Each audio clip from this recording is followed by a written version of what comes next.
You are at war with yourself and likely don't realize it.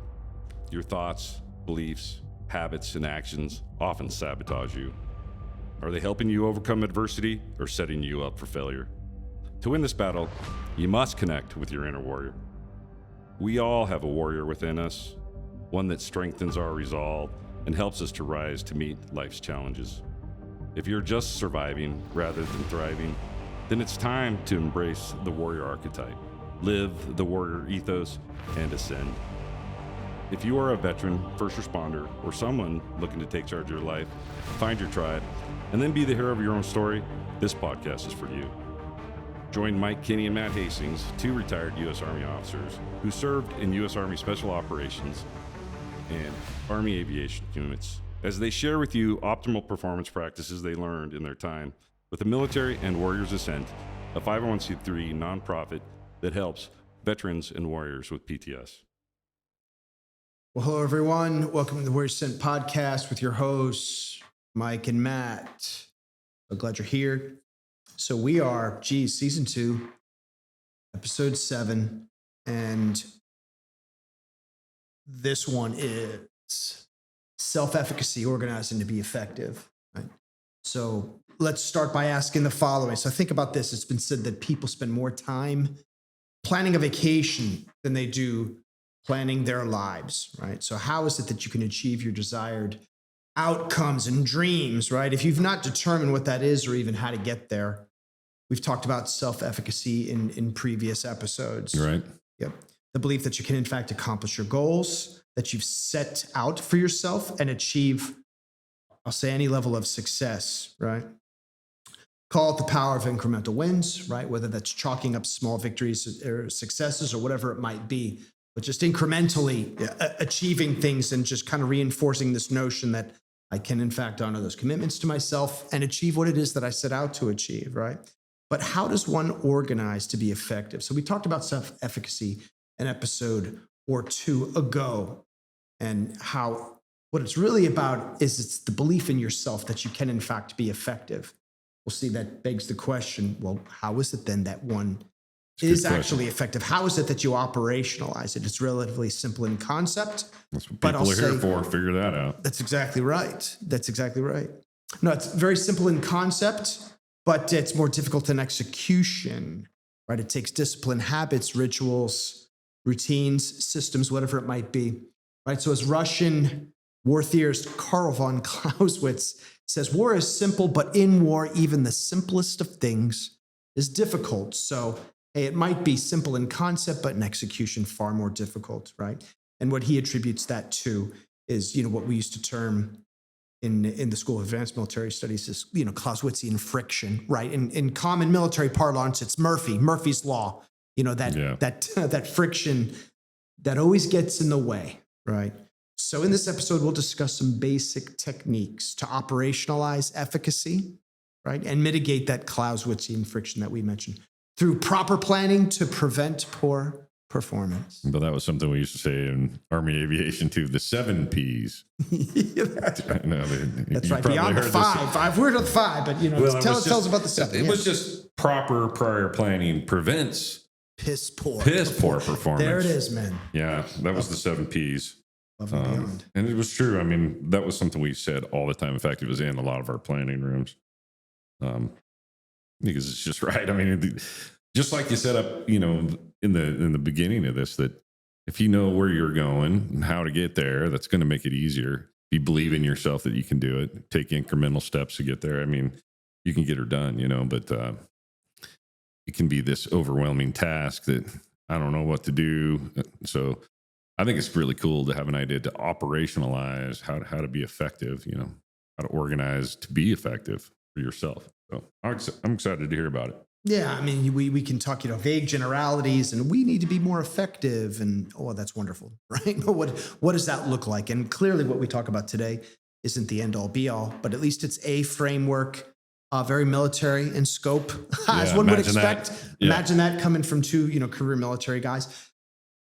Now, all of that being said, I think there are a lot of, say, best practices that we can borrow from the military that really do a good job of scoping out mission and purpose and goals, all with an eye towards accomplishing objectives and missions and Yep. all of that stuff. Yeah. So, we'd be foolish not to borrow from the military in that regard. So with that, we'll start with organizing to be effective. Let's start with mission, right? So mission, right? Commander's intent, mission command, right? So not even so much fixated on, we'll say the tactical task, like, hey, this is specifically what it is that you must do, even though there's certainly facets of that, seize, hold, attrit, destroy, these are all the tactical tasks. The real key, I think, there is mission command or commander's intent. It was commander's intent when I first came up, and then I think they've modified it since to mission or to mission command. In that, yes, you go forward with the tactical task or an assumption as to how you're going to accomplish your mission. But more important is, what is the purpose? Such that if reality necessitates you deviating from the initial plan, you can still achieve the commander's intent. I've always enjoyed that. I've always thought that was smart, because it's the difference between telling somebody in a very lockstep fashion, do this, then this, versus here's a recommended way ahead. But in the end, if it all goes to hell in a handbasket at end state, this is what it is that we want done. Make it happen. Right. And it doesn't have to be, we've said this before, it doesn't have to be a giant mission. It could just be, these small incremental missions, or like phased operation, like we talked about in previous episodes. That the mission today could be simply that I'm going to actually journal, before bed and in the morning, or something like that. It could be something small, and it could be, and you work your way up to those steps to making it happen, until you finally meet that. And then it's going to be a bigger mission, and then finally a bigger mission, until the missions keep getting bigger and you're actually going somewhere. Well, there's all sorts of other planning constructs that maybe we'll touch upon tangentially, but intermediate military objectives, right? So you have end state, so at end state, where's it you want to be, in terms of geography, temporally, time, men, weapons, and equipment, all of that, really painting the picture for, it's kind of like a Stephen Covey-ism, right? Start with the end in mind. Yes. Okay. Well, in the military, at end state, this is what things are going to look like. This is where we're going to be. This is what we're going to have in terms of force structure, whatever it might be. So backwards planning. Right. Mm-hmm. But knowing that for a larger endeavor, you're not going to be able to just jump from A to Z. Right. There's B, C, D, E, Yeah, et cetera. In between, those would be intermediate military objectives. It's a long way of saying, hey, if you've got a big project or a big goal, you're going to be taking a lot of steps in achieving certain milestones all along the way, and just carving those out, that incrementalism that we talked about, incremental wins. Not only is that just chalking up incremental victories to kind of reinforce this identity or image of yourself that, no, I can achieve goals. I can be effective. Yes. I can honor commitments to myself. But it's also a great way in terms of a planning construct of really eating that elephant one bite at a time. Yeah, exactly. Right. Yeah. So purpose, right? What is it in the end that you want to achieve, right? Key tasks are the other ones. So what are the major steps? Certainly not everything, right? Because there's a lot of specified or even implied tasks, obviously implicit in achieving any goal or objective. But if you can outline those key tasks, those major muscle movements, those are good, I'd say intermediate military objectives as well. Yeah, they are. Right. And then obviously at end state, what is it that, it that you want to achieve? Militarily, as I mentioned, it's typically, hey, where we are in geography, by what time, what objectives have we accomplished, et cetera. But hey, in our civilian lives at end state, you're training for a marathon. You want to be able to run said marathon, said distance, this pace, whatever it might be. Right, that's a good one. So that gears you towards that. So then goal setting, SMART goals, right? So we're all familiar with SMART goals. I think we've touched upon that. Yeah, we did. So specific, measurable, achievable, et cetera, et cetera. So SMART goals, important. But I'll use another construct that we had in the military, current ops, future ops plans. Yeah. So current ops, what do you remember about that? The co-ops guys, that's what's going on right now, today's fight.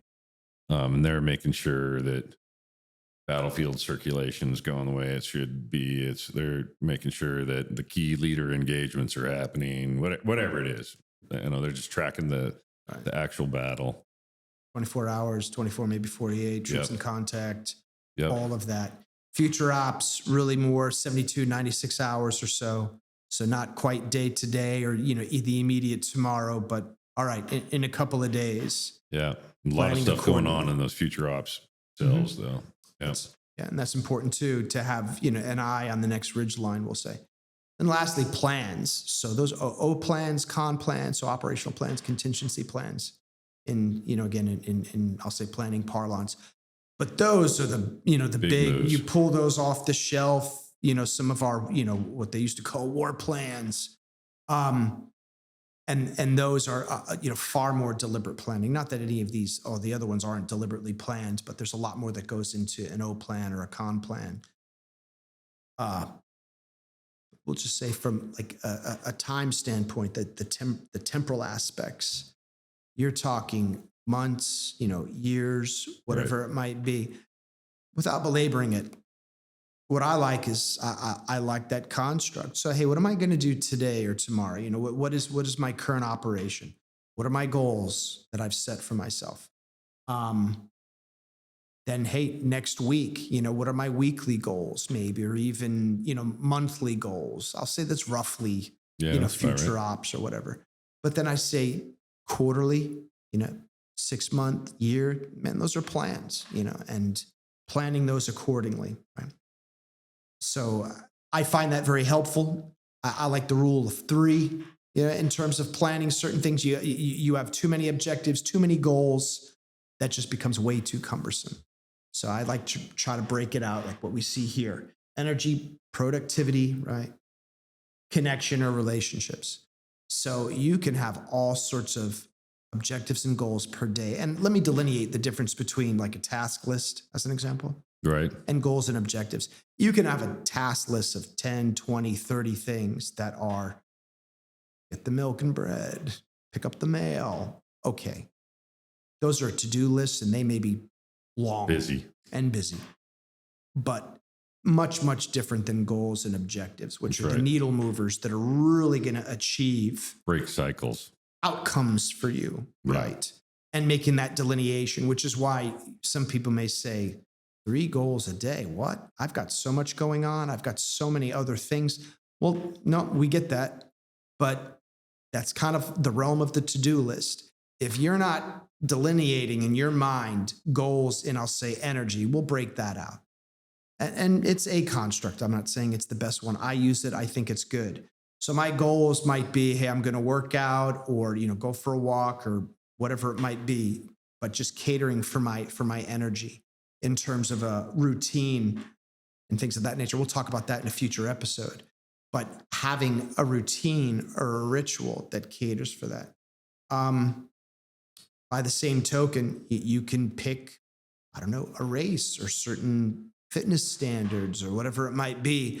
But in that portion of your life, just have something, some goal earmarked, such that, that is an objective each day. And it doesn't necessarily have to be a smoke or workout. It can be something as simple as, I'm going to eat right today, or I'm going to get sleep, or whatever it might be. So productivity, whether that's work, whether that's family, or something like that, but having some level of productivity goal. So for us, it might be a podcast, a decent podcast. So case in point, like last night, ginning up notes for this podcast. I had in my mind what it is that I wanted to do, but having the, the lead in, all right, let's come up with an interesting anecdote. You spend more time planning a, vacation than you do your life, the kind of hook deal. And then outlining, all right, well, how would one operationalize effectiveness? So, that's a goal for, for yesterday, to kind of outline that, such that today it helps, achieve the goal of doing our podcast. And there it is. Last one I'll say is connection or relationships. So those are family goals. That's all right. Hey, for me, coaching football, assistant coach. We're planning on doing the haunted house thing. You got the haunted houses, right up the road that are really cool. Beast and Edge of Hell, some cool ones. So going to do that with, my kids and, one of the other coaches, his kids. So you got to plan stuff like that. Otherwise you're like, oh yeah, we'll get around to it. No, put the date on the calendar. There it is. Those meaningful moments that the kids enjoy, linking up with my buddies. So, another infantry guy. Relationship building, yeah, exactly. Yeah. So anyway, what are your thoughts there? Well, I keep coming back to, why are we talking about this stuff? Because we know that we're going to run into obstacles. We know that's going to happen, right? Right. And so we know that what Clausewitz talked about friction. I looked that up a little bit. What that really is kind of like, it's how I'm going to become frustrated or angry or messed up, these friction points. And so here's this great way to go, okay, I'm probably going to run into this stuff and I might even get upset. So how am I going to work my way around that potential? By doing these things, mission, purpose, goal setting, all the things we just discussed and connections with family and making times and all that stuff. So that's all I can really come up with is like how important this really is, and why we're sitting there talking about it. And along those lines, just real fast. So Eisenhower, right? General, Supreme Allied Commander, President, right? All of that, West Point grad. He would say, the plan is nothing. Planning is everything. Right. Right. And it's that age-old adage, plan doesn't survive first contact. But Eisenhower's point in that is the plan in and of itself isn't as important as, we'll say, disciplining the mind of the commander and the staff for that matter, and thinking through the problem such that you understand, all of the elements and the issues and the nuances exactly. And that way you go in with a working plan, you're going in proposition. But really in the end, it's about, all right, I know what needs to be done. To your point, it's the contingency piece. Yeah. So. Yeah. So, I mean, all those things are super important, and you're going to talk about metrics next. So I'll let you continue into that because there's some pretty good points there too, I think. So Peter Drucker, right? The Effective Executive, another good book. And he's been, I think, called the godfather of management science, Peter Drucker, for those that know. But one of my favorite quotes from him is, that which is measured is managed. Again, it's elegant in its simplicity, but very powerful. It's like when you go through the trouble of measuring something and saying, all right, hey, these are the metrics by which I'm going to measure success or failure. You manage it because you're cognizant of it, because you realize, well, geez, I'm going to hold myself accountable, or somebody is, number one. And I'd say less, maybe onerous isn't the right word, but it's really geared, less towards, oh my God, somebody's going to grade me, even though that might be some of it, or you're going to grade yourself.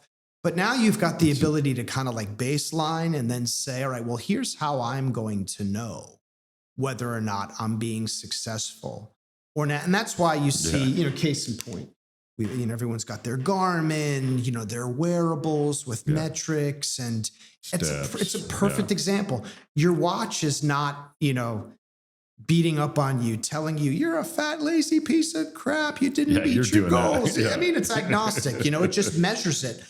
But the fact that you can look at it and say, okay, hey, what did I run today? What was my pace? How many steps did I get in? Right. What was my resting heart rate? What zone did I get into? That it affords you the ability to really kind of delve into, hey, how did you perform? I think lends itself to increased performance. I mean, you hear it all the time. When people are measuring their steps, they do more of them. Yeah. So that's a fact. We had a thing in Army Aviation again with the accident and incident reporting.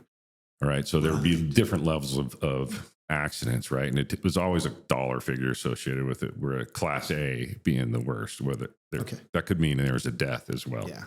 Or can't remember the dollar figure. It was like $1 million. It was It was a lot though. They had to change it because things on helicopters are very expensive. So Yes. you touch I think a blade- everything on a helicopter is like a class A Everything's level a class A, thing, right? other than, So, maybe your but- tire comes off or something. So what they found is that the units that were very dedicated to reporting the minorest of incidents and accidents that were, you'd find out these are unrecordable but reportable or something like that. So, but Right. the units that were reporting on themselves had no big accidents. Mm-hmm. And so it was that mindset. That's exactly what it was. It was a mindfulness of a safety culture, because it was like, man, we're going to make this report. And so we were just very cautious all the Right. time. And we, and so, across the Army, you could see the data that was true, that the more they reported on small incidents, the less big accidents happened. Well, see, that's interesting. That's kind of like Rudy Giuliani's broken windows theory, right? So I told you my brother's a cop, he's a police chief in my hometown, so he would talk about Giuliani's broken windows theory when he's mayor of New York back in the 80s or something, right? And, the notion was, hey, if you allow vacant buildings to, get their windows broken and just be vandalized, next thing you know, everything falls into a state of disrepair because it shows you don't care. Nobody's watching these buildings, graffiti, what have you. And it just kind of sends a message that it's a very laissez-faire, we don't care, do what you want. Right.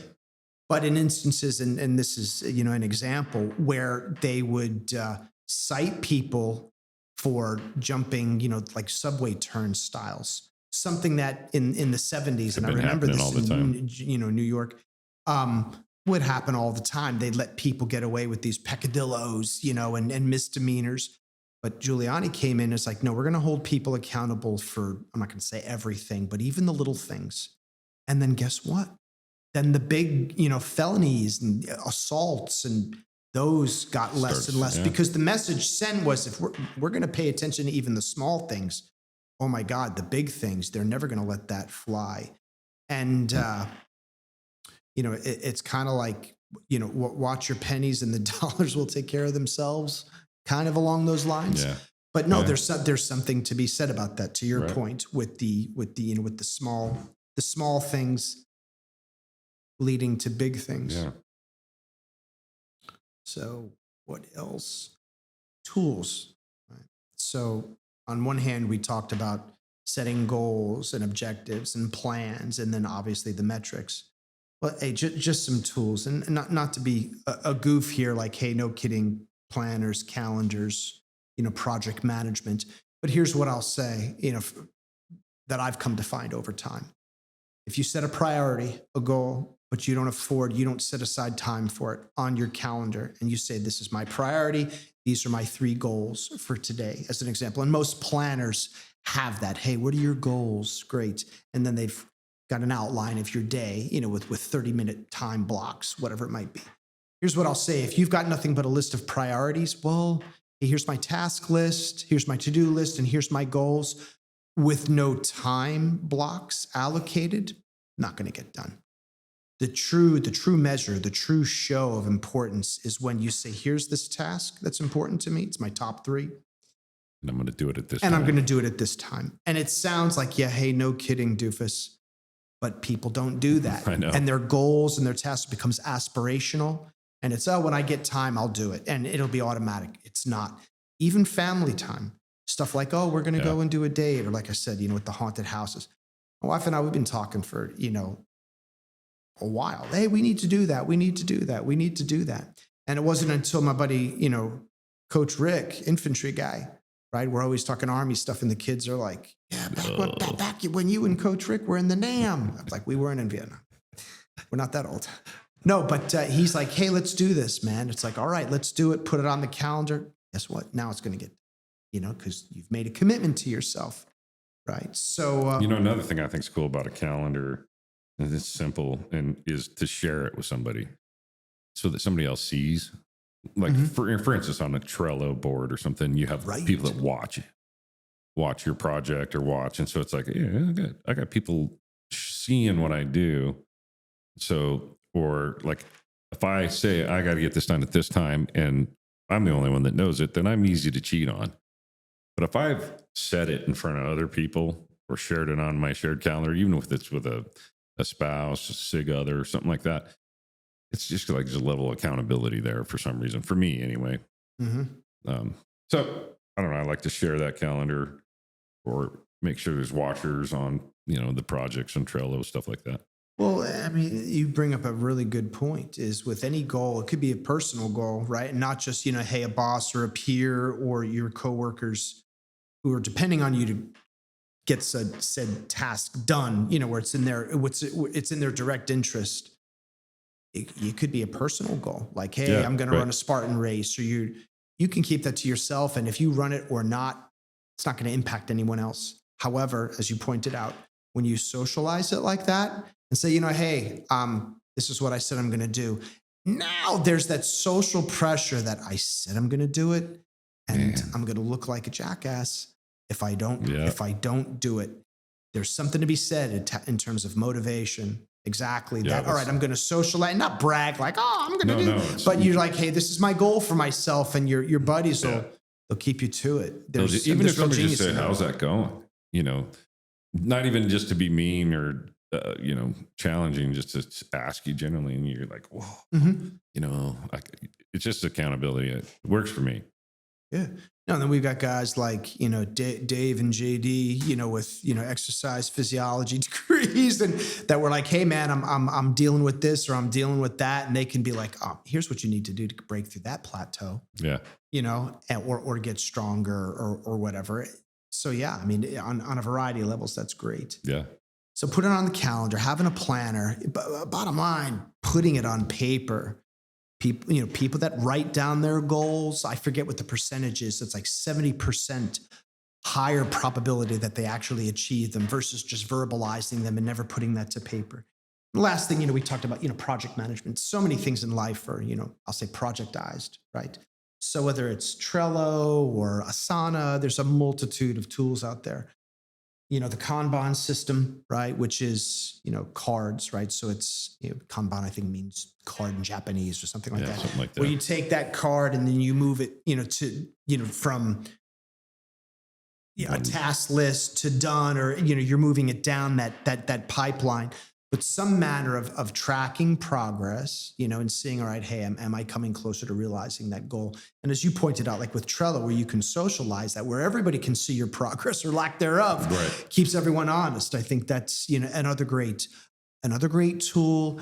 It enhances visibility for everybody. I like the whole concept of the dashboard. I like to be able to see, all right, hey, what do I have got, what do I have going on? And Trello does a great job with that. Yeah. No, go ahead. In the leadership role, it's a great way to manage what's going on, I think, to see what's happening. Because otherwise, man, it's like seeing the forest. You can't see the forest through the trees, right? Because you're like, there's so much. Whereas if you've got some sort of information management, it's like, what did I say I was going to do today? Oh, that's right. How does this nest? And this is a big militarism, horizontal and vertical nesting, with hires order, but you've got an overarching goal, which might be big and lofty, many moving parts. And it's nice to be able to see where what you're doing today nests and relates to that overarching goal. Not only just for you, but as you pointed out, with any sort of organization where, you've got a variety of people all contributing, to that goal. It's nice for them to see as well, hey, where do they fit into that? Yeah. So.